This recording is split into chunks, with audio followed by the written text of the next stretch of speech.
Afternoon, Dwayne here, Dry Creek Wrangler School. For the last several weeks, we've been looking for a saddle for Mama. She's been riding whatever is available, and she was riding the D'Ambrose, but it didn't fit her well, and we want to get her own saddle. And so this morning we found one, and that was listed, and called them on it, went down, looked at it, and picked it up. And so I want to talk about it. I want to talk about buying a used saddle and the things that we look for, the things that we do to change it. Probably going to be a couple, 3 parts in a series here. But we want to go ahead and talk about that. The saddle, of course, like I said, it's used, but it's so new that you probably can't hear it from there. The leather still squeaks. I don't know. It's not been oiled very often. I don't know if it's ever been oiled. It may have. Came with a nice heavy back cinch. Came with a matching heavy breast collar as part of it, and then the saddle. So we had some things that we wanted. She did not want a roping saddle that comes up high in the front, or a barrel saddle. We did not want a saddle with a padded seat, whether that's smooth or suede. A padded seat, and the foam that makes up the padded seat is just a sponge. And if you ride a lot, sometimes you're going to ride and it's going to rain on you. Well, the rain soaks into that sponge, and then you're sitting on a wet sponge all day. And usually, if part of the saddle wears out, that's going to be the first part that wears out and comes apart. So we didn't want that. Wanted a high back.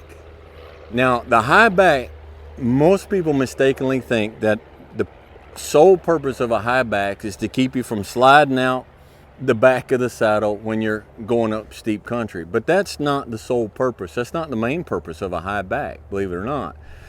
On a high back saddle, it sets you and moves you so your pelvic bone comes forward. It sets you forward so you ride more proper on the saddle. And we are in the hills of Tennessee, so we will be riding hills. So we wanted a high back.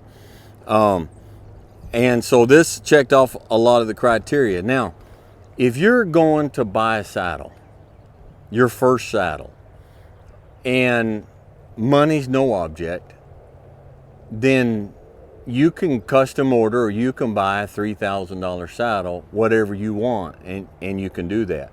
And that's great. But if not, if you're in the market for a saddle and your budget, let's say your budget is, now this is relative different parts of the country, and as times change, it's like buying a car, okay? But we're just going to work on some numbers here just to give you a base point. Let's say your budget's $1,000. Now you could do one of two things. You could go find the best brand new saddle you can find for $1,000. And what you're going to wind up with is an inferior saddle. A new saddle that costs $1,000 is an inferior saddle. Now, if you're jumping up and screaming at your computer screen right now, saying, I've got a Coriani saddle, or I've got a Teskey's, or I've got whatever, and I only paid $880 for it, $950, and I love it. You love it now, but you've got an inferior saddle. Okay, there's videos on there where they've taken these saddles apart to see how they're built inside, and they're put together with deck screws. The ground seats are not smooth, a lot of times the trees are substandard. So anyhow, there's a ton of information there, a whole lot to study. But if your budget is $1,000, don't look for a new saddle. Okay, you'll be much better off buying a quality used saddle for $500 or $600.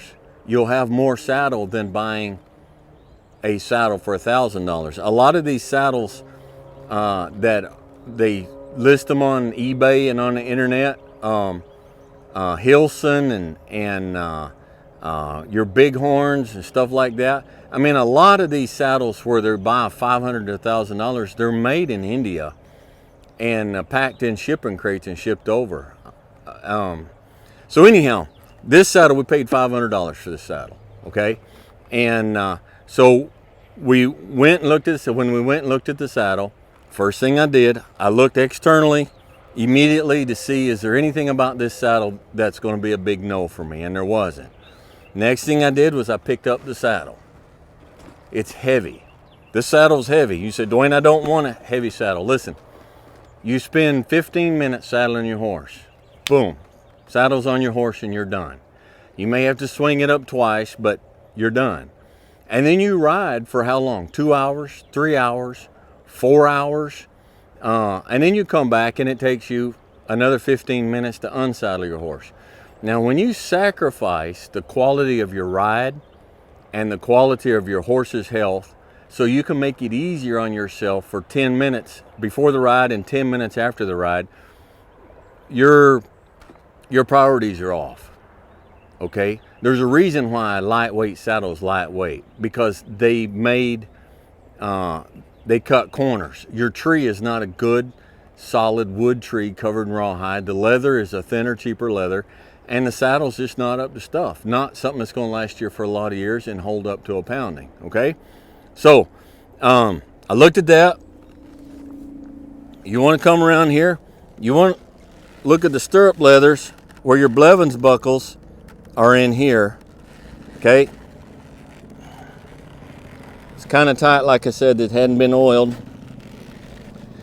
But the holes here for your Blevins buckles, they're not wallowed out. They're not split out. The leather's not wore out, okay? You want to check your rivets.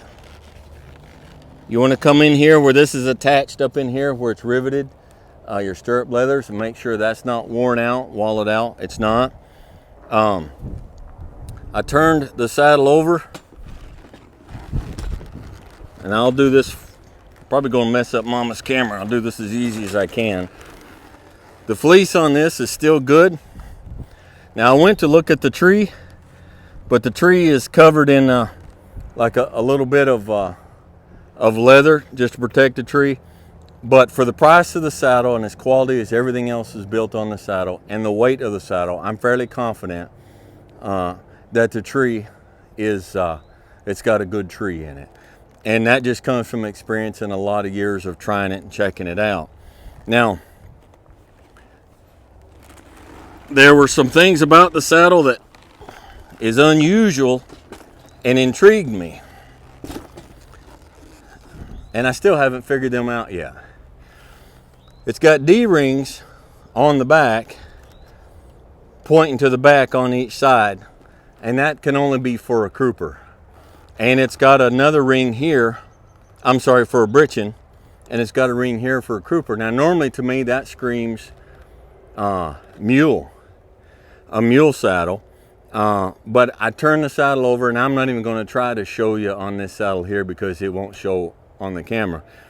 But the bars on the tree are curved the way they would be for a horse, and they're not flatter the way they would be for a mule. So the tree doesn't say mule, the hardware on the back does. So I have a call into the maker. It's got the maker's name on it with a serial number, and if he gets back to me, I'm going to ask him if he keeps records, can he tell me something about the saddle. So anyhow, we're going to take, Mama's going to take the saddle, and she's done told me everything we're going to do to the saddle she wants to do herself. It's her baby, which I'm not going to argue with that. So the next thing we're going to do is we're going to take the saddle, and she's going to clean it, and she's going to oil it. And then when she gets done with that, we're going to start customizing the saddle, do what we do to saddles to make it ours. And we'll do all that on video. First thing we'll do is we're going to turn these stirrup leathers. Now, those who've been watching for a while are rolling your eyes. You say, Dwayne, we've been hearing that for months. We've been waiting, and I don't believe it. I haven't had a saddle that need the stirrup leathers turned, but now we have one, and so we're going to do that. We're going to show you how to do that. The other thing we're going to do is we're going to take these conchos off here and here on both sides. We're going to drill all the way through the tree, and we're going to restring this saddle all the way through the tree complete. And so we'll show you how to do that. So we'll take you along with us on that journey. And so to me, buying a new saddle is just like, it's just always a thrill. I love buying saddles. I love good tack. And but you want to get quality. All right, you want to get quality, you want to get good stuff, and you want to just keep studying and learn. The more you learn, the safer you are, and the safer your money is when it comes time to buy. Okay, so hope you like this. Click like if you do, and hit subscribe. Click that link and share and send it to somebody who you got, a buddy or a friend or somebody who's looking to buy a saddle and is trying to find out for more information about it. And we'll put some more of these out, and we'll take you along on our journey. So we'll catch you next time.